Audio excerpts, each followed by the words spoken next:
Subhanahu wa taala kerana pada hari yang mulia ini dapat kita bersama-sama dalam majlis ilmu, iaitu daurah fiqh puasa dan i'tikaf menurut pandangan mazhab Imam Syafi'i daripada terjemahan kitab Al-Aham Mukhtasar kitab At-Taqrirat As-Sadidah yang dikarang oleh Al-Habib Hasan bin Ahmad bin Muhammad Al-Kaf. Jadi sebelum daripada kita baca kitab ni, hamba nak ambil peluang lah, hamba tengok yang hadir ni ramai daripada kalangan penuntut ilmu. Jadi hamba nak baca hadis musalsal bil awwaliyah. Jadi hamba nak ijazah hadis musalsal bil awwaliyah. Sebelum daripada hamba cakap bab lain, dia hadis musalsal bil awwaliyah ni adalah hadis yang mana setiap seorang perawi dia ambil hadis ni daripada guru dia adalah hadis yang pertama. Dia dengar daripada guru dia adalah hadis yang pertama. Jadi setiap seorang perawi dia dengar daripada guru dia, hadis ni adalah hadis yang pertama. Baik, hadis musalsal bil awwaliyah ada kala awwaliyah haqiqiyah, ada kala awwaliyah idhafiyah. Awwaliyah haqiqiyah dengan maksud adalah kalau ada orang yang pada hari ni belum pernah mendengar hadis daripada mulut ana, ni adalah kali pertama didengar, maka musalsal di situ adalah musalsal al-haqiqiyah. Tetapi kalau pernah dengar dah sebelum daripada ni hadis yang ana baca, tak kiralah apa jua hadis yang lain sekalipun, maka musalsal pada hari ini adalah musalsal dipanggil al-idhafiyah, bukan al-haqiqiyah. Yang mana hadis musalsal al-awwaliyah, biasanya ulama-ulama hadis dia akan baca hadis ini hadis yang pertama kepada orang yang menuntut ilmu dengan dia. Yang mana setiap seorang perawi mengatakan bahawasanya hadis ini adalah wa huwa awwalu haditsin sami'tuhu minhu. Hadis ni tekok ni.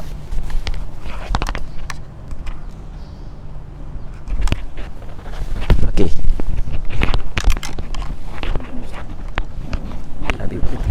Dari habis. Terima kasih.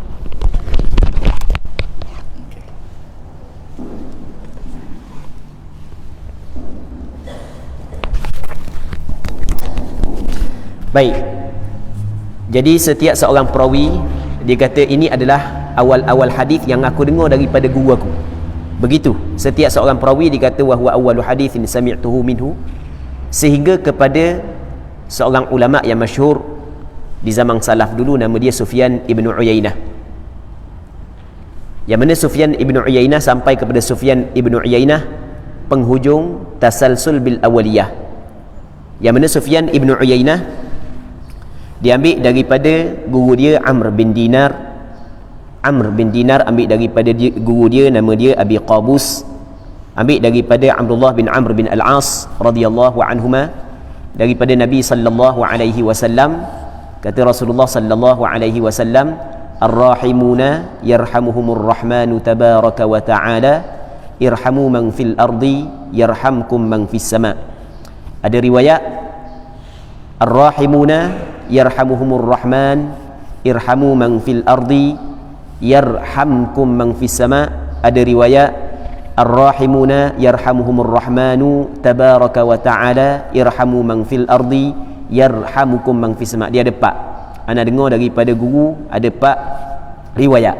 Okey, yang pertamanya ar-rahimuna yarhamuhumur rahmanu tabaraka wa ta'ala. Okey, ada tambah tabaraka wa ta'ala. Irhamu man fil ardi yarhamkum man fis sama. Okey, satu. Yang keduanya ar-rahimuna yarhamuhumur rahmanu tabaraka wa ta'ala irhamu man fil ardi yarhamukum. Saat ni yarhamkum, ni yarhamukum man fis sama. 2. Yang ketiganya ar-rahimuna yarhamuhumur rahman tanpa ada tabaraka wa ta'ala irhamu man fil ardi yarhamkum man fis sama. Yang keempat yarhamukum man fis sama. Ada 4 riwayat yang anda dengar daripada guru-guru anda. Yang mana hadis ni anda dengar daripada beberapa orang guru, dan ia adalah hadis yang pertama anda dengar daripada dia. Antara dia adalah Syekh Al-Allamah Al-Usuli Al-Faqih Al-Muhaddith Dr. Safwan Adnan Dawudi, seorang ulama yang berasal daripada negara Syria, sekarang ni bermukim di Madinah. Dia di antara salah seorang daripada tenaga pengajar bidang qiraat di Masjid Nabawi. Dan antara guru yang anda dengar juga hadis ni adalah Syekh Al-Allamah Al-Arifu Billah Muhammad Abul Huda Al-Yaqubi, hafizahumullah subhanahu wa ta'ala, dan beberapa orang ulama daripada negeri Mesir, daripada Arab Saudi, daripada Yaman, daripada Syria. Jadi hadis ni dinamakan sebagai hadis musalsal bil awaliyah. Orang panggil juga musalsal bil rahmah. Cuma ana baca pada permulaan ni agar ia memberi manfaat kepada penuntut ilmu yang hadir pada hari ini. Ajaztukum. Okey, itu yang pertama. Yang kedua, muslimin muslimat yang dirahmati oleh Allah Subhanahu wa taala, antara ayat Al-Quranul Karim yang biasa kita dengar adalah kullu man 'alaiha fan wa yabqa wajhu rabbika dzul jalali wal ikram. Setiap mereka yang ada di atas muka bumi ini binasa, dan hak yang hanya kekal adalah Allah Subhanahu wa taala yang mempunyai kemuliaan dan keagungan. Maka sebab itulah kata ulama, setiap perkara hak yang dibuat kerana Allah dia akan kekal. Ma kana lillah fahuwa baqin. Setiap perkara hak yang dibuat kerana Allah ia adalah kekal. Sebab itulah kita dapati banyak sekali kitab-kitab, sama ada kitab hadis ataupun kitab selain daripada kitab hadis, yang mana hadis yang mula-mula diletakkan pada permulaan kitab tersebut adalah hadis innamal a'malu binniyat, supaya kita membaiki hati kita, keikhlasan kita dalam apa jua amal ibadat yang kita buat, termasuklah dalam menuntut ilmu. Apa yang ingin anda sampaikan di sini adalah untuk kita mendapat keberkatan, untuk kita mendapat keberkatan daripada majlis ilmu yang kita adakan pada pagi yang mulia ini adalah kita kena memperbaiki niat kita. Kita kena memperbaiki niat kita. Kita menuntut ilmu pada hari ini adalah kerana Allah Subhanahu wa taala. Kerana setiap perkara hak yang dilakukan kerana Allah taala sahaja hak yang akan kekal. Jadi kalau kita nak kekal majlis ilmu kita, mesti kita, begitu juga kita nak kekal kekuatan kita duduk dalam majlis ilmu, maka kita kena ikhlaskan hati kita dalam menuntut ilmu. Orang hak yang bekerja kerana Allah, pasti Allah Subhanahu wa taala yang akan bagi ganjaran kepada dia. Allah Subhanahu wa taala tidak mensia-siakan kepada orang yang melakukan kebaikan. Muslimin muslimat yang dirahmati oleh Allah Subhanahu wa taala. Okey, itu mukaddimah ajalah. Mukaddimah tak dipanjang-panjang. Sebab kita daurah ni masa kita singkat sahaja. Lepas daripada Zuhur kita akan ada sesi soal jawab. Pagi ni tak ada sesi soal jawab lah. Sebagaimana hak yang diberitahu kepada hamba oleh Ustaz Abdul Hakim Uthman hafizahullah subhanahu wa taala. Baik. Kita buka muka surat yang pertama, bahagian yang pertama, bab puasa. Bab yang pertama, pengertian dan sejarah pensyariatan puasa. Buku ni adalah terjemahan daripada kitab Al-Aham. Kitab Al-Aham adalah kitab ringkasan daripada kitab At-Taqrirat As-Sadidah karangan Habib Hasan bin Ahmad bin Muhammad Al-Kaf, seorang ulama yang berasal daripada negara Yaman, tapi sekarang ni dia menetap di Madinah. Dia menetap di Madinah, yang mana dia pernah datang di sini. Lepas tu masa dia datang di sini, Al-Fadhil Ustaz Abdul Hakim Uthman meminta izin daripada beliau untuk menterjemahkan kitab beliau kepada bahasa Melayu, dan diberi keizinan secara khusus kepada Al-Fadhil Ustaz Abdul Hakim Uthman. Cuma dia bagi maksudnya dia bagi sedikit pesanan, selepas daripada terjemah tu cari mana-mana orang yang faham untuk membuat semokan balik terhadap terjemahan tersebut. Yang mana Ustaz Abdul Hakim Uthman minta daripada ana untuk buat semokan. Tetapi apa hak yang kita buat ni, kita sebagai manusia yang penuh dengan kelemahan ni pasti ada kekurangan. Kadang-kadang ada benda hak yang terlepas pandang apa semua sekali. Baik, kita cerita kitab ni, buku ni. Jadi buku ni dia membincangkan tentang pelaksanaan ibadat puasa menurut pandangan mazhab Imam Syafi'i. Jadi mazhab Imam Syafi'i adalah mazhab yang diamalkan di tempat kita. Jadi apa yang kita bincang pada hari ini adalah perbincangan berkenaan dengan ibadat puasa mengikut mazhab Imam Syafi'i. Jadi kita akan bertaklid dalam pelaksanaan ibadat puasa kita dengan bukan Imam Syafi'i saja, bukan ribuan ulama yang di dalam ataupun yang dalam mazhab Imam Syafi'i, yang mana keilmuan mereka itu diakui oleh semua ulama di zaman mereka. Imam Syafi'i tidak ada pun orang yang menafikan keilmuan dia, tidak ada pun orang yang mempertikaikan keilmuan dia, Imam Syafi'i rahimahullahu subhanahu wa ta'ala. Baik, begitu juga ulama-ulama dalam mazhab Imam Syafi'i yang datang selepas daripada Imam Syafi'i. Baik, katanya bab yang pertama, pengertian dan sejarah pensyariatan ibadat puasa. Pengarang kita nak sentuh ataupun nak bincang berkenaan dengan yang pertama, apakah maksud perkataan siam ataupun saum. Yang kedua, dia nak cerita tentang sejarah pensyariatan ibadat puasa. Secara ringkas, sebab kitab tu mudah, cuma nak buat ringkasan supaya kita dapat kejar masa sikit.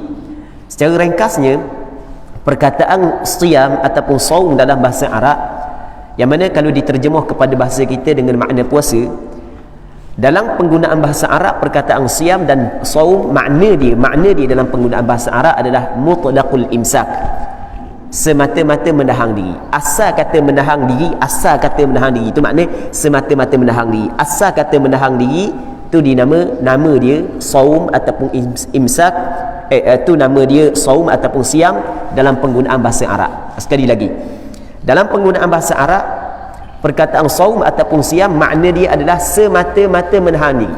Maksud dia semata-mata menahan diri, maksudnya asal kata menahan diri, tak kira lah menahan diri daripada benda pun dia panggil saum ataupun siam.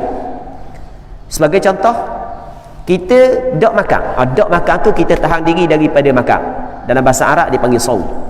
Kita tahan diri daripada minum, dalam bahasa Arab dia panggil saum. Kita tahan diri daripada bercakap, dalam bahasa Arab kita dipanggil saum. Kita tahan diri daripada keluar daripada rumah, duk korong dalam rumah aja, duk pergi jalan mana, tu dipanggil saum. Orang puang apabila boleh air sinar, dia tahan diri daripada pergi ke damas, tu dipanggil saum. Sebagai contoh. Semata-mata. Maka apabila dia dilahirkan, maka dia letaklah di Masjid Al-Aqsa. Orang yang jaga dia ketika itu adalah Nabi Allah Zakaria alaihi salam, kerana Nabi Allah Zakaria adalah pak saudara sabit kepada Maryam, isteri Nabi Allah Zakaria dengan Hannah, dua beradik. Jadi start daripada kecil lagi, Allah Subhanahu wa taala bagi perkara-perkara yang mencarikan adab irhas kepada Maryam. Antaranya, kullama dakhala 'alaiha Zakaria al-mihrab wajada 'indaha rizqa qala ya Maryam anna laki hadha qalat huwa min 'indillah innallaha yarzuqu man yasha'u bighairi hisab. Setiap kali Nabi Zakaria masuk ke dalam mihrab, didapati rezeki. Sebahagian daripada ulama tafsir mana sauma di sini tak mau cakap. Aku tak mau cakap. Mu tanya dia, aku tak mau cakap. Falan ukallimal yawma insiya. Aku tidak akan cakap dengan siapa pun pada hari ini. Baik, jadi perkataan saum yang disebut dalam perkataan Maryam yang Allah Ta'ala cerita dalam Al-Quran dengan makna menahan diri daripada bercakap. Baik, lepas tu pengarang kita buat mari perkataan syair, khailun siyamun wa khailun ghairu sa'imatin tahta al-ajaji wa ukhra ta'lu kullu juma. Dia menceritakan dalam suasana peperangan, yang mana dalam peperangan ada tentera berkuda, dan yang mana dalam tentera berkuda tu ada kuda hak yang duk jalan duduk gitu lah. Ada kuda hak jalan-jalan, ada kuda hak yang duduk tidak berjalan. Maka kuda hak yang tidak berjalan dinamakan sebagai kuda khailun siyam. Ada kuda hak yang berjalan pusing situ pusing sini, tu dipanggil khailun ghairu saimah. Maksudnya menahan diri daripada berjalan. Okey. Tu makna daripada segi lughah. Okey, kita tidak penting daripada segi lughah, melainkan kepada penuntut ilmu penting. Kerana penuntut ilmu akan datang dia nak mengajar orang. Apabila nak mengajar orang, dia guna kitab. Diguna kitab, maka perbahasan ni dibincang dalam kitab. Maka dia kena tahu bagaimanakah cara menghuraikan permasalahan tersebut. Manakala untuk orang yang nak beramal, maka hak yang penting adalah dia kena mengetahui maksud definisi puasa mengikut istilah syarak. Okey, kita tengok dari sudut syarak.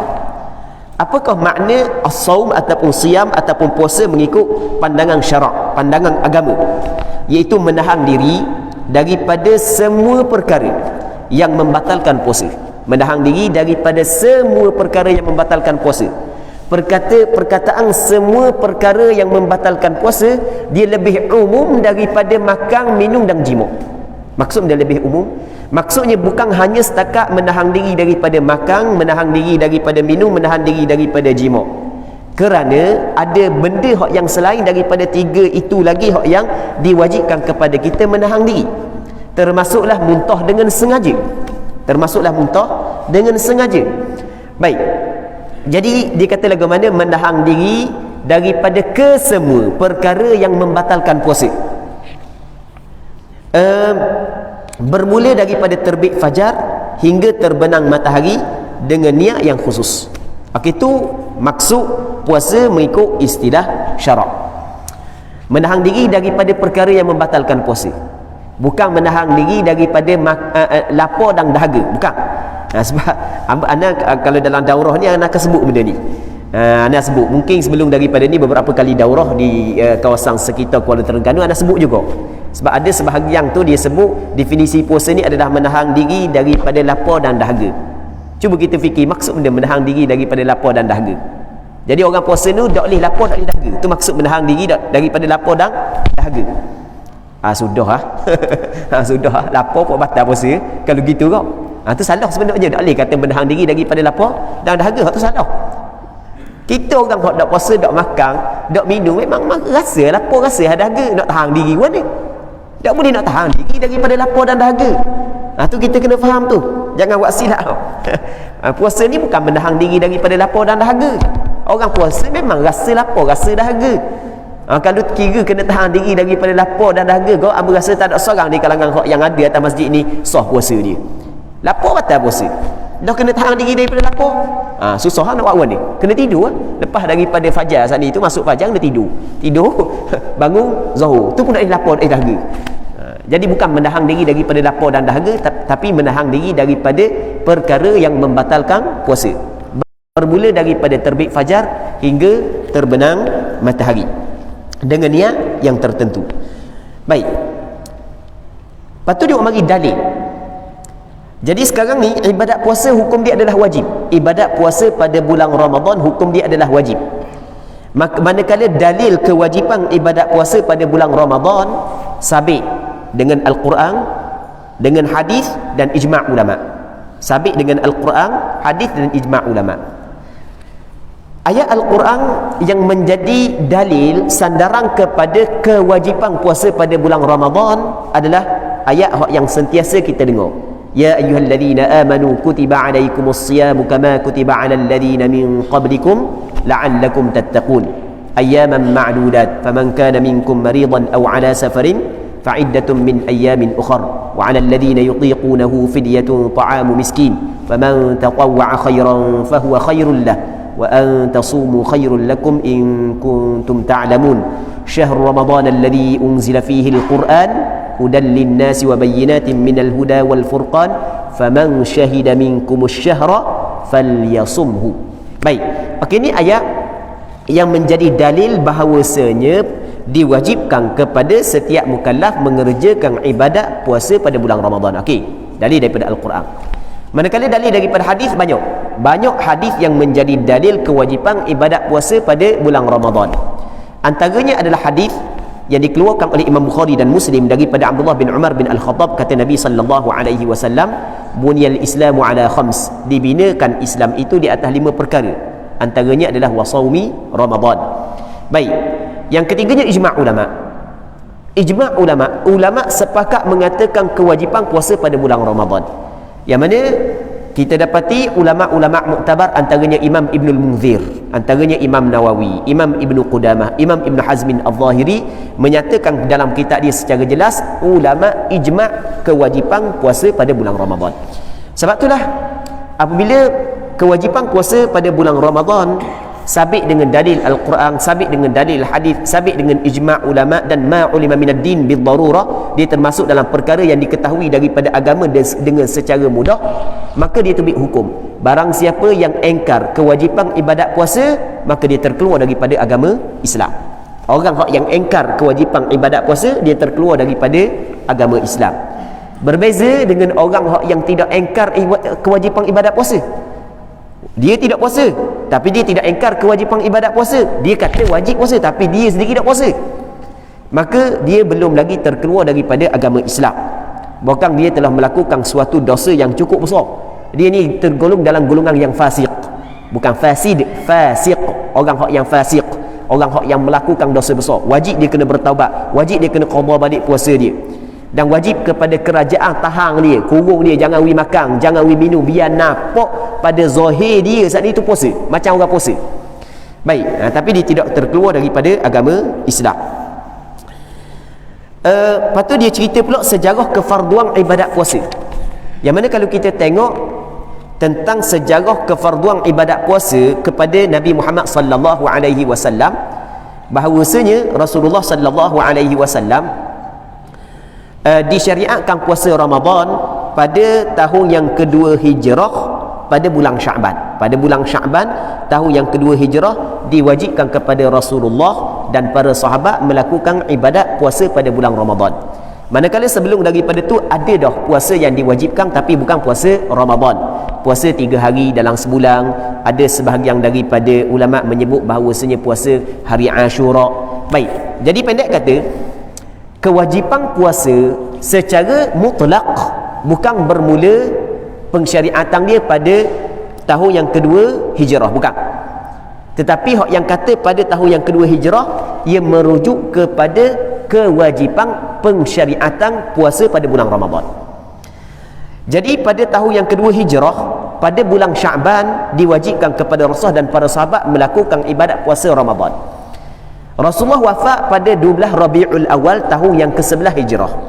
Jadi bermakna tahun yang ke-11 hijrah Rasul tidak sempat dah puasa. Sebab bulan Rabiul Awal, Rabiul Awal ni Muharram, Safar, Rabiul Awal, bulan yang ketiga. Manakala bulan Ramadan adalah bulan 9. Dak dang bulan Ramadan pada tahun yang ke-11. Jadi yang Rasul dang bulan Ramadan adalah tahun yang kedua, 3, 4, 5, 6, 7, 8, 9, 10. Jadi 9 kali je Rasulullah sallallahu alaihi wasallam sempat berpuasa. 9 kali je Rasulullah sempat berpuasa sebelum daripada Rasulullah wafat, setelah daripada disyariatkan puasa Ramadan kepada Rasulullah. Yang mana dalam 9 kali ulama berbeza pandangan setelah daripada ulama buat kajian terhadap sirah dan sejarah.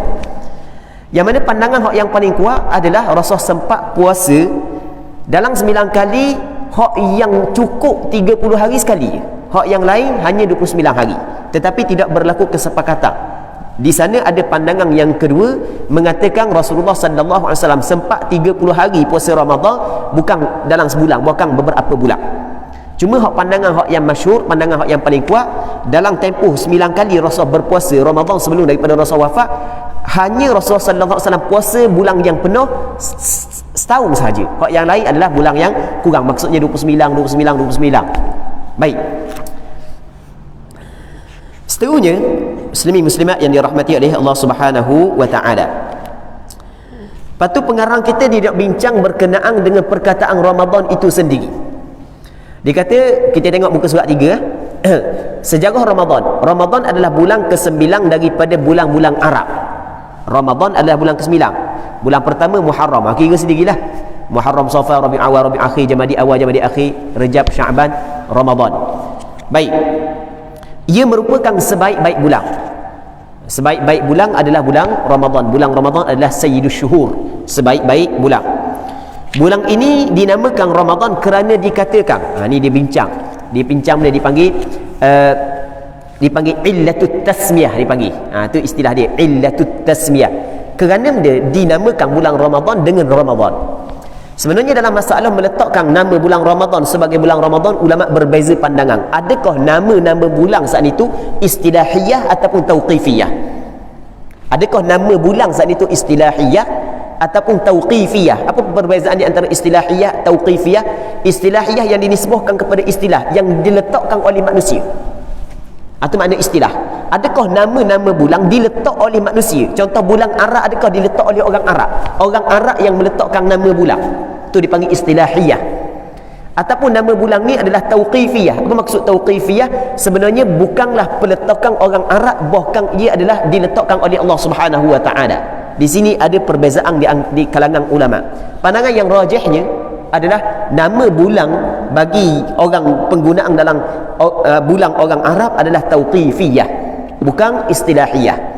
Sebagaimana hak yang disebut di dalam kitab Bushrul Karim, syarah kepada Muqaddimah Al-Hadramiyah. Hak rajih adalah tauqifiyah. Apabila rajih tauqifiyah, maka tidak perlulah kita bincang kenapa kau diletak bulan Ramadan dengan bulan Ramadan. Tauqifiyah daripada mana? Daripada wa'allama Adam al-asma'a kullaha.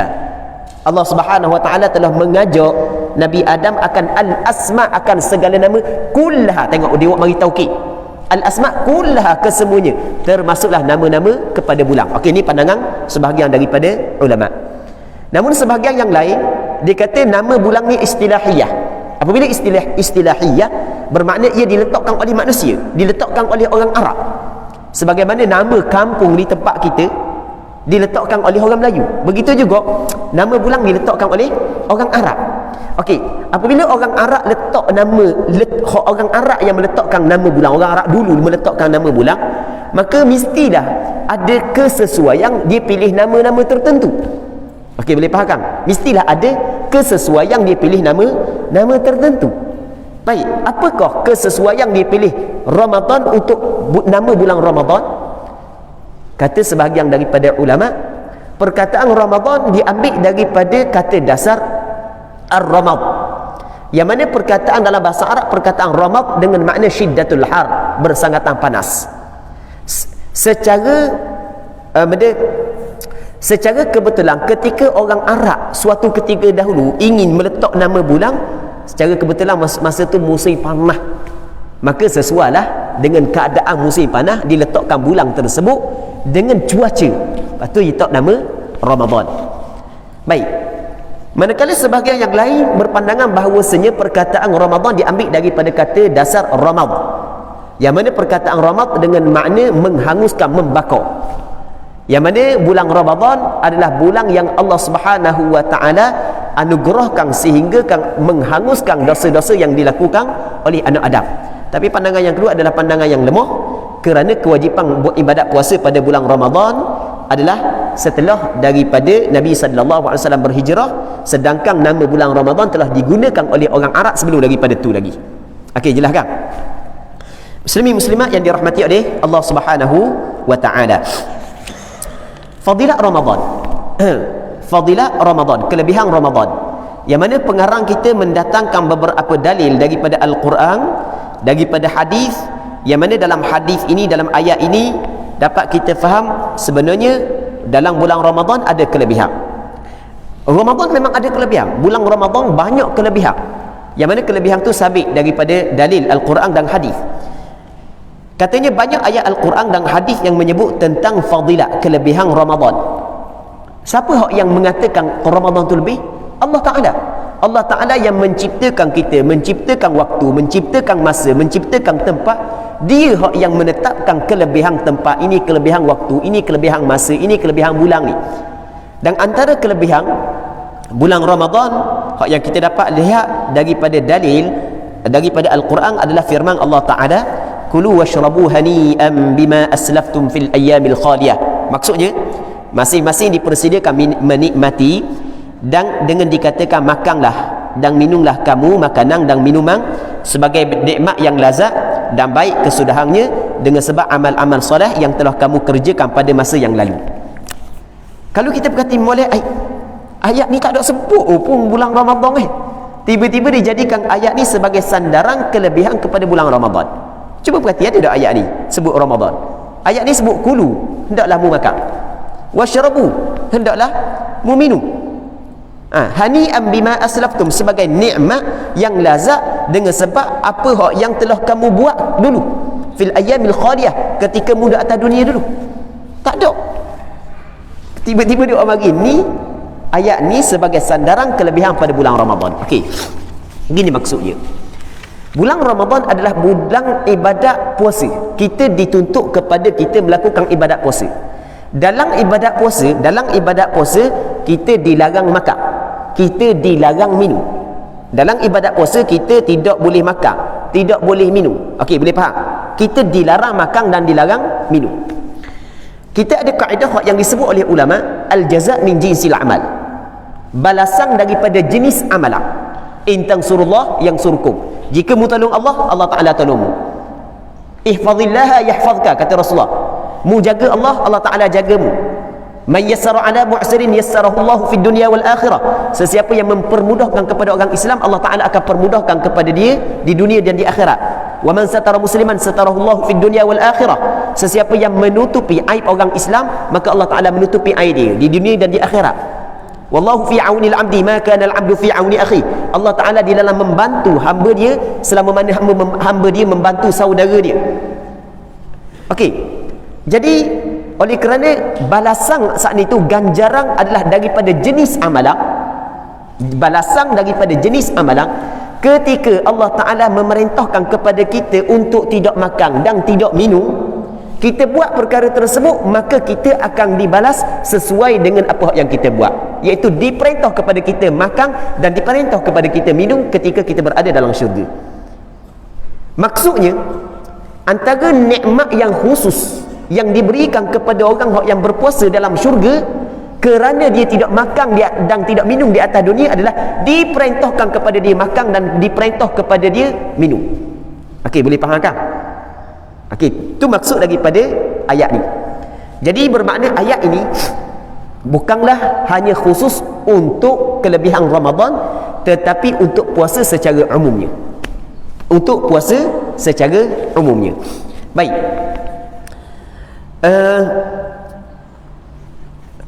Seterusnya ayat Quran yang lain, hadis yang lain itu tak ada masalah dah.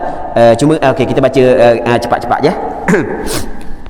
Dan firman Allah Ta'ala, was-saimina was-saimati wal-hafizina furujahum wal-hafizati wadh-dhakirina Allah katsiran wadh-dhakirati a'adda Allahu lahum maghfiratan wa ajran 'azima. Maksudnya, dan orang lelaki yang berpuasa serta orang perempuan yang berpuasa, dan orang lelaki yang memelihara kehormatannya, memelihara kemaluannya daripada berzina, serta orang perempuan yang memelihara kehormatannya, dan orang lelaki yang menyebut nama Allah banyak-banyak, serta orang perempuan yang menyebut nama Allah banyak-banyak, Allah Ta'ala telah menyediakan bagi mereka semuanya keampunan dan pahala yang besar.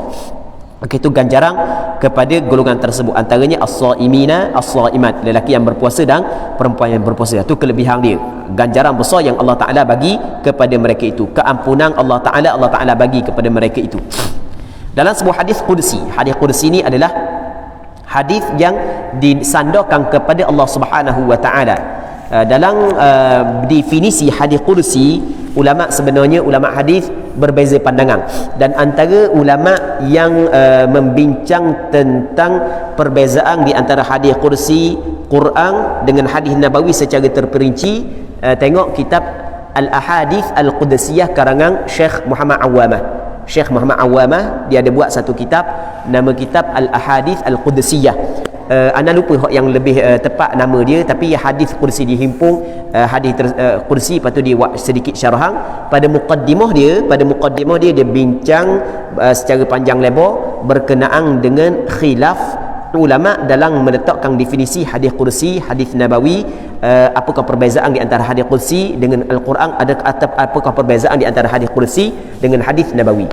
Begitu juga boleh tengok dalam kitab Al-Fathul Mubin, syarah kepada kitab Al-Arba'un An-Nawawiyah karangan Imam Ibn Hajar Al-Haytami.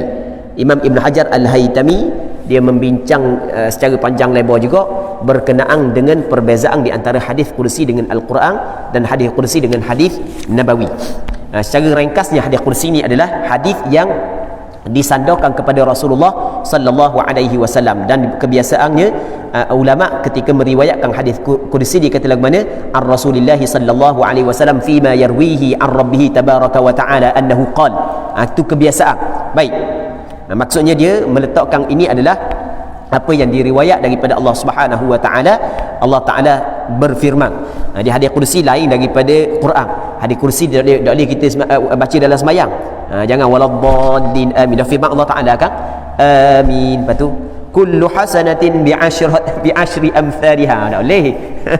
Di hadis kursi dia lain daripada Al-Quran. Baik. Dalam sebuah hadis kursi Allah Subhanahu wa taala berfirman kullu hasanatin bi'ashrati amthaliha ila 700 dhifin illa as-siyam fahuwa li wa ana ajzi bih. Maksudnya setiap kebaikan diganjari dengan 10 pahala. Ini kelebihan yang Allah Taala bagi kepada umat Nabi Muhammad sallallahu alaihi wasallam. Man jaa bil hasanati falahu asyru amsalha. Siapa yang mendatangkan dengan satu kebaikan dia dapat 10 umpamanya. Sekurang-kurang digandakan kebaikan yang kita buat dengan 10.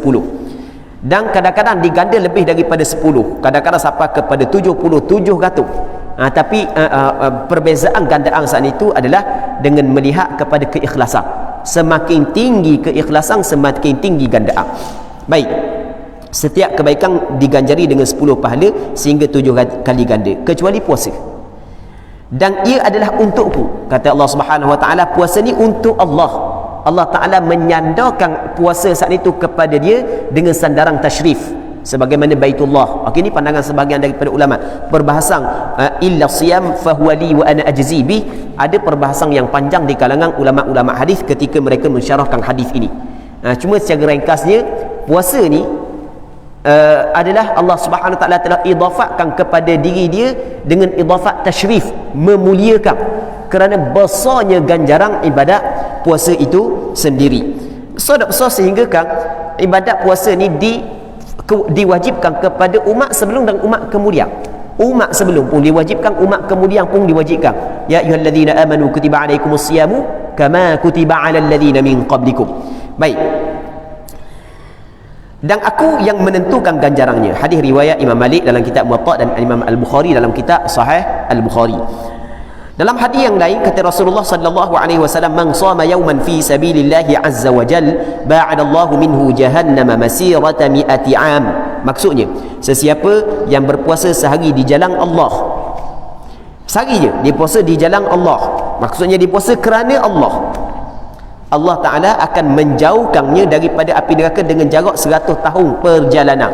100 tahun ni bukan dekat kita dengan Kedah tu jauh dah, kita dengan Kedah. Tapi kalau kita naik kereta lebih kurang dalam 7 jam ke 9 jam je. Kita dengan Kedah jauh dah. Kalau orang Kedah terbakar, kita nak rasa kepanasan di tempat kita kalau Kedah terbakar. Ini bukan kita dengan Kedah berapa? 100 tahun. Nak kabarnya memang cukup jauh dia daripada neraka Allah Subhanahu wa taala. Dalam hadis yang lain Allah Subhanahu kata Nabi sallallahu alaihi wasallam, lis-shaimi farhatani yafrahuhuma idza aftara fariha bi fitri wa idza laqiya rabbahu azza wa jalla fariha bi shaumi. Bagi orang yang berpuasa ada 2 kegembiraan. Yang pertama, apabila berbuka dia bergembira dengan makanan hak yang dia berbuka tapi kecil lagi. Kalau hanya sekadar makanan kecil lagi. Tapi hak yang besar lagi adalah apabila dia bertemu dengan Allah, dia pasti akan bergembira dengan puasanya. Riwayat Imam Bukhari dan Muslim dalam Sahih bagi keduanya. Dan dalam hadis yang lain diriwayatkan, kita kena kata diriwayatkan, kita kena guna sirah tamrid. Dia panggil dalam kita meriwayatkan hadis ada sirah lafaz tamrid, lafaz mendhaifkan hadis tersebut, dan ada sirah jazam. Sebab hadis ni hadis dhaif. Kita kata diriwayatkan samtus shaimi tasbih wa naumuhu ibadah wa du'auhu mustajab wa amaluhu mudha'af. Maksudnya diam orang yang berpuasa adalah tasbih, tidurnya adalah ibadat, doanya adalah mustajab, dan amalannya, ganjarannya dilipat kali ganda.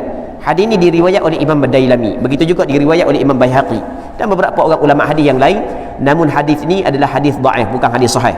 Hadis dhaif tidak menjadi masalah dalam bab targhib. Dalam bab targhib tidak menjadi masalah. Hadis dhaif. Tapi walaupun hadis ni dhaif, makna kepada hadis ini kalau kita hura molek, ada hadis ataupun sandaran yang sahih daripada Al-Quran dan hadis yang sahih menyokong makna dia. Kalau kita hura molek lah. Okey, sebagai contoh, dalam hadis ini menyebut samtus shaimi tasbih. Diam orang yang berpuasa adalah tasbih. Tasbih ni dia ucap subhanallah. Okey, kita kena faham. Tengok, dia kata diam orang yang berpuasa adalah tasbih. Kita di sana ada hadis yang sahih. Ada sekumpulan sahabat Rasulullah yang susah, yang fakir miskin, dia mari jumpa dengan Rasulullah. Dia khabar kepada Rasulullah, ya Rasulullah, dhahaba ahlud duthuri bil ujur. Orang kaya sedang ada di bawah ganjaran yang banyak, orang kaya. Sebab dia yusalluna kama nusalli wa yasumuna kama nasum wa yatasaddaquna bi fuduli amwalihim. Mereka itu sembahyang sebagaimana kami sembahyang, mereka itu berpuasa sebagaimana kami berpuasa. Dalam bab ibadat sembahyang puasa sama-sama kita buat.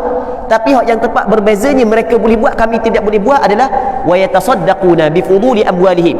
Mereka itu boleh bersedekah dengan harta mereka yang lebih. Sedangkan kami, hak yang susah ni, ahlus suffah, hak yang susah ni tidak mampu untuk bersedekah. Jadi kami tidak mampu untuk mencapai pahala ganjaran sedekah sebagaimana mampu dilakukan oleh orang kaya. Jadi duk mikir, oh sedap orang kaya juga pahala banyak, kita orang susah ni tak ada pahala banyak sebab kita tak boleh bersedekah. Okey, lalu kata Rasulullah, awalaysa qad ja'alallahu lakum ma tasaddaqun? Bukankah Allah Taala telah menjadikan kepadamu benda yang boleh bersedekah walaupun mu tidak ada duit? Antaranya kata Rasulullah, inna bikulli tasbihatin sadaqah. Setiap ucapan subhanallah adalah sedekah. Maksudnya ucapan subhanallah ada ganjaran pahala. Orang yang ingin pahala, antaranya adalah dia ucap subhanallah baru dia boleh pahala. Kita tidak berpuasa, kita orang yang tidak berpuasa ni, kalau kita nak pahala, kita kena kata subhanallah. Orang puasa kalau tak kata subhanallah, dia dapat pahala sebab dia setiap waktu dia berada dalam ibadat. Okey, boleh faham? Boleh faham kan? Jadi makna dia disokong oleh hadis yang sahih yang lain. Diam orang yang berpuasa adalah tasbih, dengan makna diam orang yang berpuasa juga dikirakan berpahala. Manakala kita orang yang tidak berpuasa, kalau kita nak pahala mesti kita kena buat.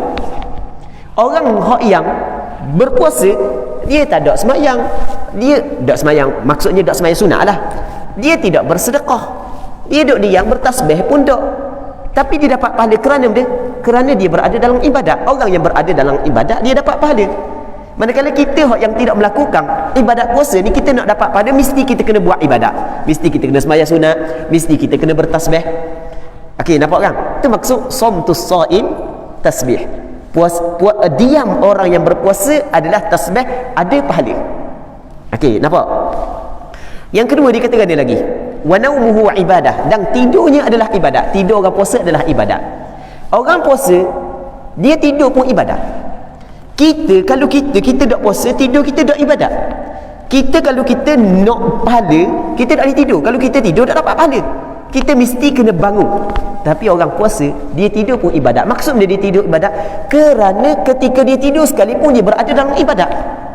Tapi jangan faham pula, kalau begitu kita tidur banyak siang hari Ramadan. Sebab kan tidur orang puasa kan ibadat. Dah awak ni pas subuh tidur lalu, ya sebab dia saya nak buat ibadat. Benda pula tidur ibadat. Kan ada dalam hadis kan, naumuhu ibadah, tidur orang puasa ibadat. Bangun sembahyang zuhur tidur pula, bangun sembahyang asar tidur pula, bangun-bangun kat garik buka. Hak tu sebenarnya salah, hak tu tak betul. Tidak boleh kita kata tidur orang puasa ibadat, hak tu salah. Dan ni hadis yang pertama, hadis ni hadis dhaif. Okey, hadis ni adalah hadis dhaif. Makna dia betul kalau sekiranya kita hurai betul. Tidur orang puasa adalah ibadat, maksudnya tidur orang puasa berpahala. Berbeza dengan orang yang tidak berpuasa. Orang yang tidak berpuasa, kalau dia nak pahala, mesti dia kena buat ibadat, mesti jangan tidur. Okey, boleh faham kan? Tapi jangan pula kata orang tidur, orang puasa tidur pun dapat pahala, jadi kena tidur banyak. Itu salah. Hak tu tak boleh. Akan datang kita akan bincang antara benda hak yang dilarang ataupun tidak digalakkan bagi orang yang berpuasa adalah banyak tidur. Sebab banyak tidur ni benda yang tidak dituntut dalam agama. Kata Nabi SAW, min husni islamil mar'i tarkuhu ma la ya'ni. Antara ciri elok Islam seseorang, dia tinggal benda yang tidak memberi manfaat. Jadi kalau mengisi masa kosong dengan tidur, hak tu memang tidak memberi manfaat. Dia tidur ni, kita perlu kena tidur ketika kita, maksudnya ketika kita memerlukan kepada tidur, baru kita tidur. Letih sangat, dak orok, tu tak apalah. Tapi kalau puas duk saja benda, tak ada benda nak buat, tidur mengisi masa lapang dengan tidur, hak tu benda yang dicela oleh syarak, tapi tidaklah sampai ke berdosa. Okey, wa du'a'uhu mustajab, dan doa orang yang berpuasa mustajab. Itu memang disebut dalam hadis, kata Rasulullah sallallahu alaihi wasallam, thalathu da'awatin la turad, ada 3 doa tidak ditolak, antaranya doa orang yang berpuasa. Wa amaluhu mudha'af, dan amalan dia diganda. Itu disebut dalam hadis. Baik. Seterusnya, as-siyamu junnatun wa hisnun hasinun minan nar. puasa adalah benteng dan perisai yang membentengi daripada api neraka. Puasa ni adalah benteng yang membentengi seseorang daripada api neraka Allah Subhanahu wa taala. Baik. Seterusnya hukum berpuasa. Okey, habis bab tu kita masuk bab baru, iaitu berkenaan dengan hukum berpuasa. Hukum berpuasa meliputi 4 hukum. Ada kala wajib, ada kala sunat, ada kala makruh dan ada kala haram. Pertama wajib. Wajib berpuasa. Berlaku dalam 6 keadaan. Yang pertama puasa Ramadan. Okey, wajib puasa, tapi bukan semua orang yang cukup syarat wajib puasa. Syarat wajib nanti kita akan bincang. Maka wajib puasa pada bulan Ramadan. Yang keduanya puasa ganti. Puasa ganti Ramadan. Kalau cakap kita puasa qada lah. Puasa qada. Jadi bulan Ramadan baru ni tak puasa. Berapa hari tak puasa? 5 hari sebab datang haid bagi perempuan. Ataupun orang lelaki tu tak puasa sebab alohang. Ada orang lelaki alohang Jangan kata orang puang saja alohang. Ada orang lelaki alohang. Bini dia ngandung, bini ada masalah, dia alohang. Wek butuh. Tapi jarang. Biasa dengar tak? Adakah apa? Tak biasa dengar apa? Biasa dengar. Tak Imam biasa dengar? Ustaz biasa dengar, Ustaz? Biasa dengar? Orang lelaki alohang, bini ada masalah. Tok lelaki duk ngidang. Tok lelaki duk ngidang, tok lelaki alohang. Duk wek butuh lembek loli. Bini ngandung. Jadi dak nak puasa dak sekarang. Tak ada tenaga. Kan ada gitu pak. Ada orang lelaki gitu. Tak nak awak dah. Orang puang ngandung. Tapi hok alohang orang lain. Waya kat mana tahu? Pelik jadi. Kuasa Allah Subhanahu wa taala. Ni bukan cerita reka-reka kan, bukan. Bukan cerita kita ambil daripada Maraji Lawak ni, bukan. Hak ni cerita realiti yang berlaku kepada segelintir lelaki. Syekh faham tak alohang Syekh? Faham kan? Faham. Arab ada tak gitu? Ada juga. Mawjud. Dia kata di negara Arab pun ada. Dah kita kita negara Arab kita tak tahu, tempat kita tahulah. Baik. Allah Rabbi. Jadi dak ni nak puasa sebab alohang. Lepas sebulan Ramadan. Dah buat apa pula? Saya kena minta cuti, kata tu imam. Sebab bini saya ngandung. Dak pernah sabar awak bini ngandung. Saya jumpa bini awak tu bazar Ramadan lagi, kedamah lagi, kedap pakaian gis. Bini dak, bukan dia dak. Saya ni masalah kata dia. Sebulan dak dak puasa bulan Ramadan sebab bini ngandung tok lelaki alohang. Dak dia mari tugas. Okey. Jadi lepas daripada Ramadan segar balik dah. Kena qada balik Okey, tu wajib.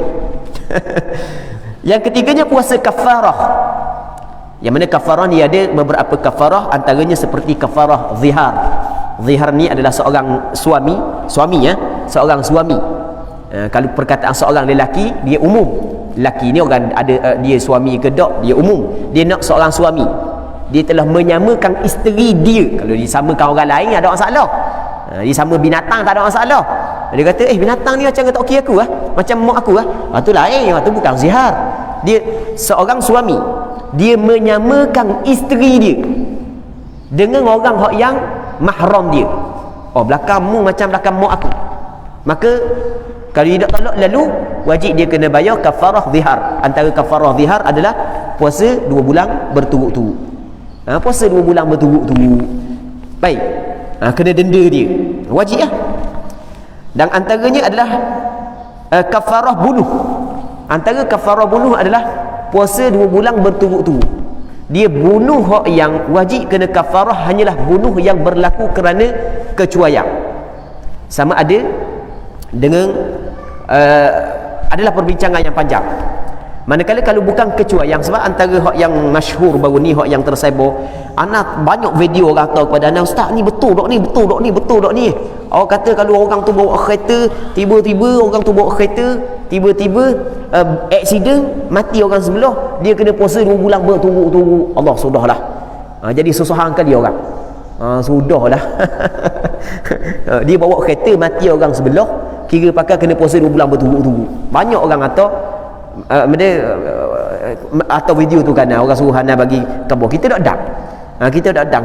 WhatsApp ke apa semua kita tak cara, handset tak cara. Sebab kebetulan dalam lepas daripada buka Covid ni memang program penuh. Program penuh. Malang tadi tu orang malang tadi start pukul 9.30 sampai pukul 10.30 live bab fik puasa dalam keadaan ngantuk. Allah bercakap benda dah live terpaksa nak royak kata dia start daripada pagi sampai ke malam, tak ada masa, memang tak cara sungguh. Jadi kalau orang tanya soalan ke, orang telefon budak akak tu, jangan rasa hati ya. Kamu sombong, budak sombong sungguh, budak sombong sikit pun jadi jadi kita tak dang. Jadi banyaklah orang tanya, orang atau video apa semua sekali, kita tak dang nak jawab. Jadi kita jawab ringkas tu dang lah. Jawapan secara bertulis tu tidak sempat lah. Dia kalau sekiranya tidak ada kecuaian, dia tidak wajib puasa 2 bulan berturut-turut. Dia jangan tukar dalam mazhab Imam Syafi'i di antara kafarah bunuh dalam bab bunuh dalam bab kafarah bunuh dengan masalah bunuh penghalang pusaka. Dalam mazhab Imam Syafi'i, bunuh penghalang pusaka memang cukup sempit. Maksudnya apa jua yang dikatakan penyebab kepada kematian seseorang penghalang pusaka, itu bab lain. Dalam masalah kafarah puasa 2 bulan berturut-turut bagi bunuh, dia lain. Baik, sebab itulah dalam mazhab Imam Syafi'i, kalau hakim yang menjatuhkan hukuman bunuh kerana dia saat ni tu pembunuh selepas daripada dia bicara di mahkamah, hakim kata awak dijatuhkan hukuman bunuh, hakim tak wajib puasa 2 bulan berturut-turut. Tu kita kena perhati molek tu. Jangan gaduh dalam meletakkan hukum, jadi pening masyarakat. Muslimin muslimat yang dirahmati oleh Allah Subhanahu wa taala. Hamba sebenarnya ada nak buat penulisan panjang sebenarnya bab tu. Tapi ada beberapa penulisan yang tersebar sebelum daripada Ramadan ni yang berkait dengan fidyah, kesilapan dalam bab fidyah, kesilapan dalam masalah bertaklid kepada mazhab Maliki dalam masalah niat sepanjang Ramadan. Lepas tu bab berkenaan dengan kifarat bunuh. Hamba nak buat penulisan panjang sebenarnya, tapi oleh kerana keterbatasan waktu, last sekali tak jadi. Tak jadi, keterbatasan waktu, tidak nak buat tulisan panjang. Sebenarnya nak buat tulisan panjang, kalau misalnya benda-benda lagu tu akan buat penulisan panjang, akan buat mari dalil daripada Quran, dalil daripada hadis, dan daripada pandangan-pandangan ulama muktabar, tapi kita tidak sempat. Allahu Rabbi. Tapi kita akan sebutlah beberapa perkara lepas daripada ni. Jadi kalau sekiranya orang tu bawa kereta, lepas tu ada orang tepi, berlaku kemalangan sebab orang lain langgar dia, tiba mati, dia tak mati, orang sebelah mati, maka dia orang yang duduk saat ni itu bukan kecuaian dia tidak wajib kena bayar kafarah puasa 2 bulan berturut-turut. Baik, kalau kecuaian dia tu lain lah. Sepatutnya kena bawa 110, dia bawa 107 sebagai contoh. Sepatutnya lampu merah kena berhenti, tiba-tiba dia pergi langgar. Okey, hak tu kecuaian dia. Sepatutnya kena pakai tali pinggang, tiba-tiba dia tak pakai tali pinggang. Apa maksudnya? Penetapan yang ditetapkan oleh pemerintah kena ambil kira. Jadi benda-benda yang ditetapkan oleh pemerintah dilanggar, itu kira kecuaian dia. Hak double lain orang nak potong yang 5 motong. Okey, hak tu kecuaian dia. Hak tu wajib dia kena bayar kifarat bunuh. Baik. Tu kita kena tahu perbezaan dalam masalah ni. Dia anak sebut sepitah lalu saja. Yang keempatnya, jima' pada siang hari Ramadan, bersetubuh pada siang hari Ramadan, wajib kena puasa 2 bulan berturut-turut. Tapi dia ada syarat-syarat dia lah. Syarat-syarat dia itu orang yang membatalkan puasa Ramadan dengan jima', dengan sengaja, sedangkan wajib puasa di atas dia. Dia membatalkan puasa dengan jima', wajib dia kena puasa 2 bulan berturut-turut. Yang kelimanya, yang keempatnya, puasa ketika menunaikan haji dan umrah bagi menggantikan sembelihan untuk fidyah. Jadi ada orang yang mengerjakan haji, mengerjakan umrah, kadang-kadang dia melanggar pantang larang, yang wajib dia kena bayar dam. Yang mana dalam dam tersebut ada kala boleh dipilih di antara sembelih dan berpuasa. Boleh dipilih di antara sembelih dan berpuasa. Maka puasa hak yang menjadi bayaran denda kepada dilanggar pantang larang tu adalah puasa yang diwajibkan. Yang kelima, berpuasa pada hari menunaikan solat istisqa jika diperintahkan oleh pemerintah. Solat istisqa adalah solat minta hujan. Ketika negara kita mengalami kemarau yang panjang, maka disunatkan kita minta hujan daripada Allah Ta'ala. Minta hujan ni dia ada beberapa cara, antaranya doa saja, antaranya doa lepas sembahyang, doa dalam khutbah. Itu dibuat oleh Rasulullah sallallahu alaihi wasallam, dan antaranya adalah sembahyang minta hujan. Dan hak yang paling sempurna adalah pemerintah memerintahkan pemimpin raja, sultan, dia kena dia memerintahkan kepada rakyat dia pada hari sekian kita keluar padang, waktu ambil belakang orang kecil, orang tua, orang muda, apa semua sekali, lelaki puang, kita kumpul padang, kita sembahyang sunat istisqa. Lepas tu pemerintah suruh sebelum daripada tu puasa sebanyak 3 hari. Hari pertama, hari kedua, hari ketiga, hari keempat keluar ke padang puasa juga. Maka apabila pemerintah suruh puasa, maka wajib kepada rakyat ketika tu berpuasa. Itu dipanggil termasuk dalam puasa wajib. Yang keenamnya puasa nazar. Apabila seorang tu bernazar, maka wajib dia kena berpuasa. Okey, kedua sunat, iaitu hukum asal bagi puasa ini, dan hukum ini terbahagi kepada 3 bahagian. Dia ada hak yang sunat ni berulang dengan berulangnya tahun, berulang dengan berulangnya bulan, setiap bulan ada, dan berulang dengan berulangnya minggu. Berulang dengan berulangnya tahun, contoh puasa pada hari Arafah, contoh puasa pada hari Ashura, hari yang ke-10 daripada bulan Muharram, contoh puasa pada hari yang ke-9 daripada bulan Muharram, Tasu'a, contoh puasa pada hari yang ke-11 daripada bulan Muharram. Maka benda ni sunat yang berulang dengan berulangnya tahun. Dan ada berulang dengan berulangnya bulan. Maksudnya berulang dengan berulangnya bulan adalah setiap bulan ada, iaitu puasa yang dinamakan sebagai ayyamul bidh, hari-hari cerah, hari-hari putih, hari-hari cerah, iaitu hari yang ke-13, 14, 15 setiap bulan daripada bulan Islam. Lepas tu selagi hari-hari gelap. Cuma hari gelap ni berlaku perselisihan di kalangan ulama. Berlaku perselisihan di kalangan ulama. Ada sebahagian daripada ulama tidak meletakkan puasa hari gelap termasuk dalam puasa yang disunatkan setiap bulan. Namun apa yang disebut dalam kitab Al-Aham, mengikut pandangan sebahagian daripada ulama mazhab Imam Syafi'i, antara puasa sunat adalah puasa pada hari gelap, 28, 29, 30, kalau bulan tu ada 30 dah. Baik. Dan ada puasa sunat yang berulang dengan berulangnya minggu, iaitu puasa Isnin dan Khamis. Patut pengarang kita buat mari perkataan kitab Matan Az-Zubad yang dikarang oleh Imam Ibn Ruslan, menyatakan apa yang disebut tadi. Seterusnya pada bawah sekali dikata puasa sunat yang paling utama adalah berpuasa sehari dan berbuka sehari, itu puasa Nabi Daud. Afdalus siyam siyamu Daud, kata Rasulullah. Seafdal puasa adalah puasa Nabi Allah Daud. Dia buat selang-seli, hari ni puasa, esok dak puasa, lusa puasa, tulak dak puasa. Okey, ketiga makruh. Hukum puasa makruh. Yang pertama adalah berpuasa pada hari Jumaat semata-mata, atau hari Sabtu semata-mata, atau hari Ahad semata-mata. Hanya semata-mata kita puasa hari Jumaat, maka hukum dia makruh kerana ada larangan daripada hadis. Baik, begitu juga puasa hari Sabtu saja ataupun hari Ahad saja. Kalau nak puasa, kita kena puasa gabung sehari sebelum ataupun sehari selepas. Kalau kita nak puasa hari Jumaat, okey, kita puasa hari Khamis sehari ataupun hari Sabtu sehari. Ia tidak boleh semata-mata hari Jumaat, semata-mata hari Sabtu, semata-mata hari Ahad, tak boleh. Ada larangan. Hukum dia adalah makruh. Untuk menghilangkan kemakruhan tersebut, kita kena gabungkan sehari sebelum ataupun sehari selepas. Melainkan ada pengecualian. Melainkan kalau sekiranya puasa sunat tersebut ia bukan kerana hari Jumaat tapi kerana sebab yang lain. Sebagai contoh, puasa pada hari Arafah, jatuh hari Arafah hari Jumaat. Apabila hari Arafah jatuh pada hari Jumaat, maka disunatkan kita puasa pada hari Arafah. Adakah mesti kita kena puasa sehari sebelum? Selepas tak boleh lah, sebab selepas hari raya. Ataupun tidak? Okey, pandangan mazhab Imam Syafi'i tidak disyaratkan kita puasa sebelum. Kerana kita puasa pada hari Jumaat yang jatuh, ataupun pada hari Arafah yang jatuh pada hari Jumaat, kita bukan nak ifradkan Jumaat, bukan.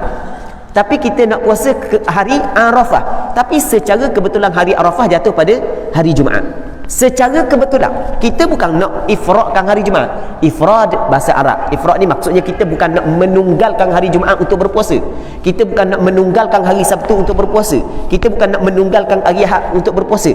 Tapi kita nak puasa sunat Arafah. Secara kebetulan jatuh pada hari Jumaat. Kita tidak melihat kepada hari tersebut, tapi kita melihat kepada sunat dituntut kepada kita berpuasa pada hari Arafah.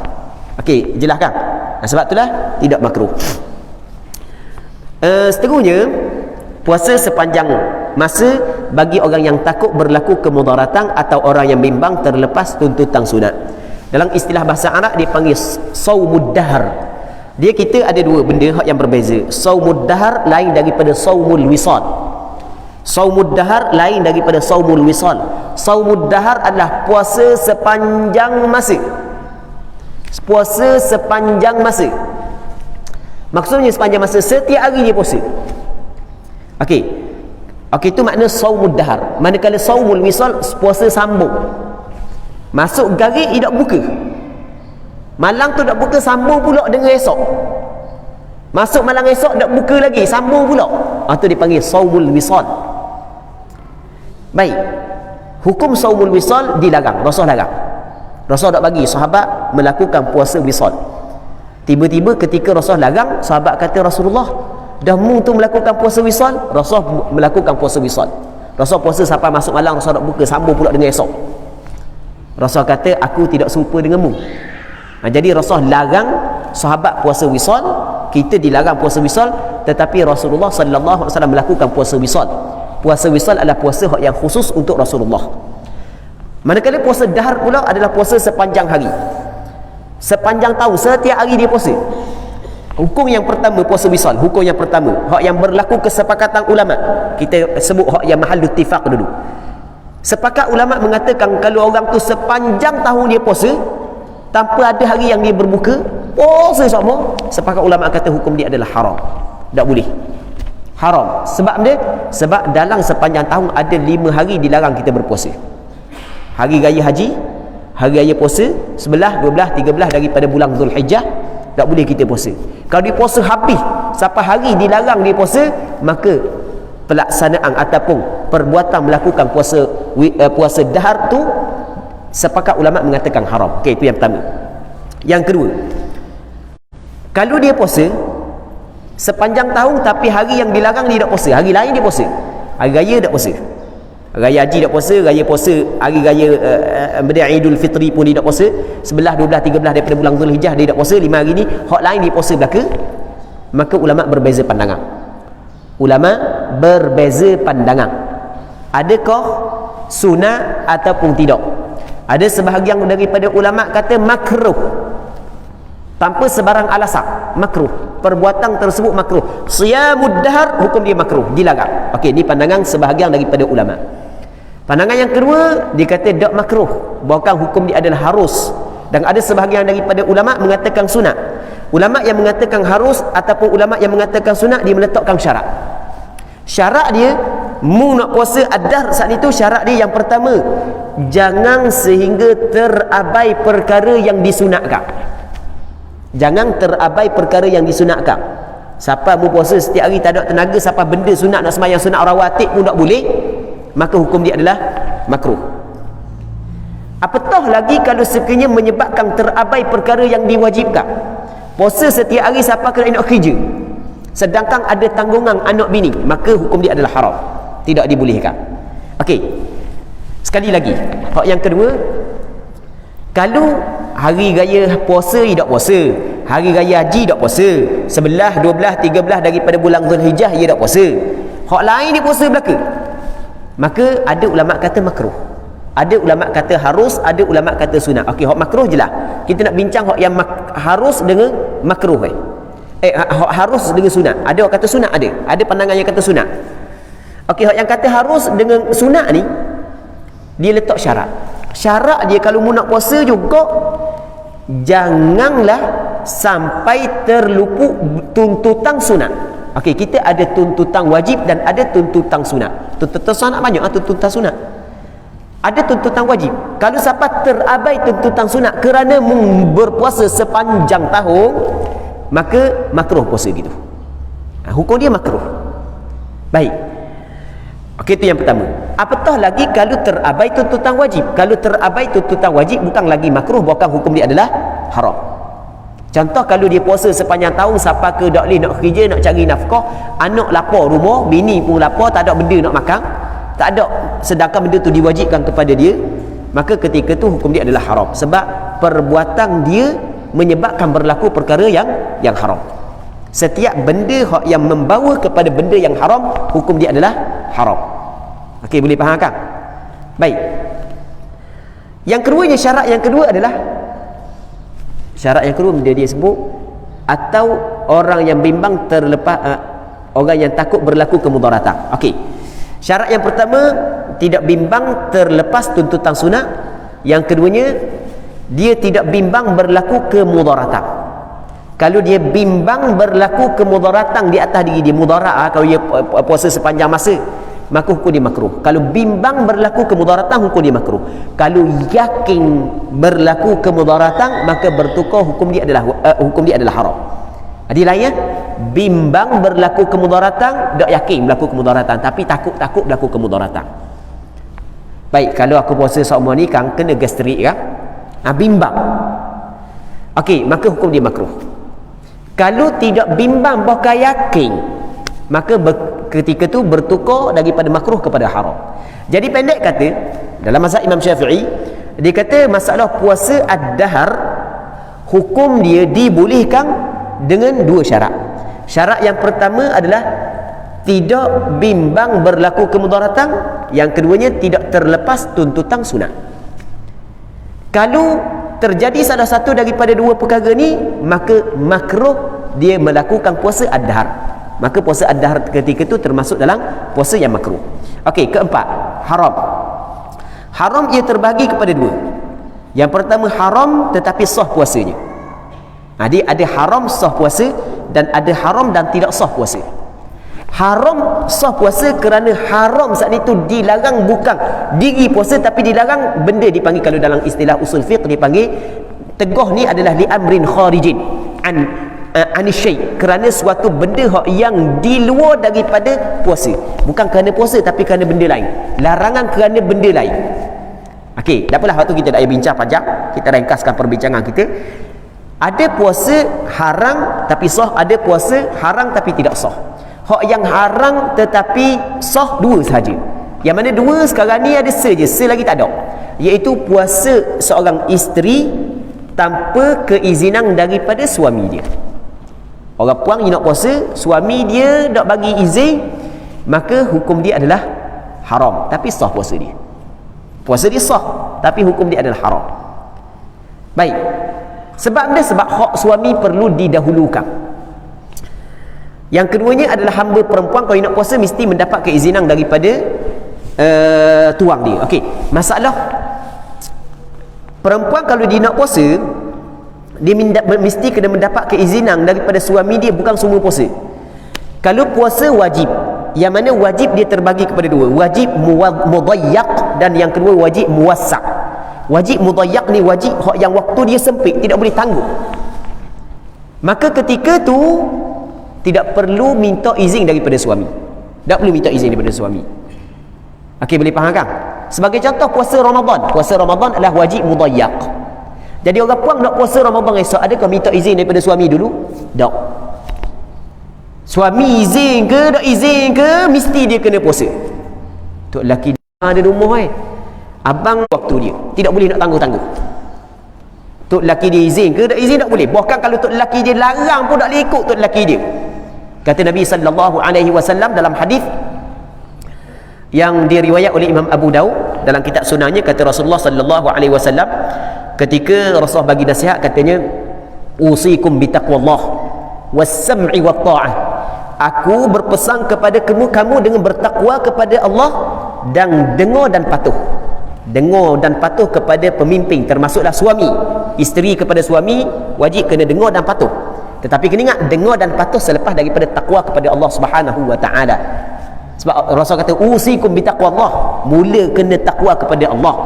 Kalau sekiranya benda yang tok lakimu suruh bercanggah dengan takwa kepada Allah, ketepikan kesuruhan tok lakimu, utamakan takwa kepada Allah Subhanahu wa taala. Usikum bitaqwallahi was-sam'i wat-ta'ah. Baik. Jadi kalau pada bulan Ramadan, hak tu tak boleh ikut tok laki. Mesti kena puasa kerana hak Allah Taala perlu diutamakan. Okey, yang pertama. Yang keduanya kewajipan yang muwassa'. Kewajipan yang muwassa' ni, okey, kita buat contoh kewajipan hak yang mudayyak, hak yang sempit. Puasa Ramadan. Puasa qada yang mana waktu berbaki hanya sepuk-sepuk je. Kita sekarang ni kita puasa hari Selasa ni. Kita sekarang ni hari Sabtu, hari Ahad, Isnin. Tinggal 2 hari lagi kita nak puasa. Gitu kan? Puasa hari Selasa kan? Kita hari Sabtu dah hari Ahad, Isnin, 2 hari lagi. Orang puang ni dia duduk nengung sorak, ada 2 hari lagi aku nak qada. 2 hari lagi nak qada. Baru ingat hari ni. Okey, sekarang ni waktu sempit, 2 hari saja tinggal. Jadi esok wajib dia kena qada, lusa wajib dia kena qada. Adakah perlu minta izin kepada suami? Tak, sebab dia kewajipan mudayyak dah sekarang ni. Okey, nampak kan? Baik. Yang keduanya wajib muwassa', wajib luah. Maksud luah lagu mana luah? Memang wajib lah, tetapi waktu masih lagi luah. Orang puang hak yang datang haid, maka lepas daripada Ramadan wajib dia kena qada. Katakanlah datang haid 7 hari, lepas daripada Ramadan wajib dia kena qada. Dia boleh qada pada bulan Syawal, boleh qada pada bulan Zulqa'dah, boleh qada pada bulan Zulhijjah, boleh qada pada bulan Muharram. Tiba-tiba dia nak qada pada bulan Syawal. Ketika tok lelaki dia ada di rumah, maka tidak dibolehkan melainkan setelah dapat keizinan daripada tok lelaki. Dapat keizinan. Tok lelaki kata, tak apalah saya izin awak puasa esok. Maka baru dia boleh puasa esok. Kalau tok lelaki kata tak izin, tak boleh dia puasa. Walaupun puasa qada, sebab waktu masih lagi luas. Okey, nampak kan? Mesti dia kena minta mesti kena dapat keizinan. Minta izin tu tak semesti. Dia minta izin lain daripada izin. Minta izin lain daripada izin. Ada kala minta izin, tok lelaki tak izin. Ada kala tok lelaki izin tanpa dia minta izin. Betul tak gitu? Adakah mesti minta izin tu dapat izin? Tak. Ada kala dia minta izin, tok lelaki tak ada izin. Saya nak puasa esok ni bang. Kita ni minta izin. Abang kata saya tak bagi. Saya tak bagi. Awak ni gitu lah. Saya duduk rumah nak puasa lalu. Saya baru balik sebulan saya duduk luar Awak nak puasa lalu, saya tak izin. Okey, tu minta izin tapi tok lelaki dia tak izin. Ada jenis orang puang tapi jaranglah. Hak jenis lagu ni, hak tak ada mulut. Hak dak cakap senyap je, tapi biasa orang banyak mulut lah. Hak tak ada mulut senyap je. Tok lelaki dia tengok, biar esok suruh dia puasa lah. Nampak rasa macam nak puasa lah. Tok lelaki dia kata, awak nak puasa esok, puasa lah. Abang izin. Okey, tak minta izin tapi tok lelaki dia izin. Boleh dia puasa. Okey, nampak kan? Okey, dia benda yang pertama minta izin, yang keduanya mendapat keizinan. Apa hak yang penting adalah mendapat keizinan.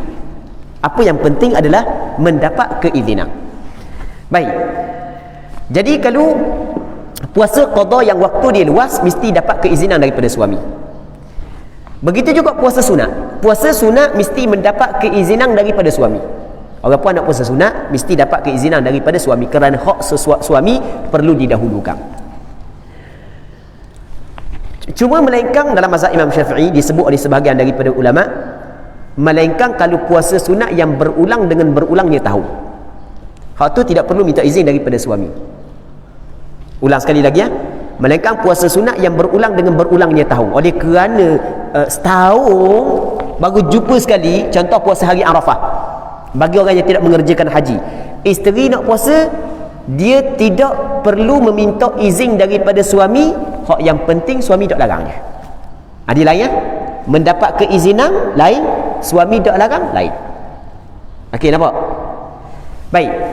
Orang puang ni pandangan sebahagian ulama dalam mazhab Imam Syafi'i. Orang puang ni nak puasa hari Arafah. Dia kira puasa sunat yang berulang dengan berulangnya tahun.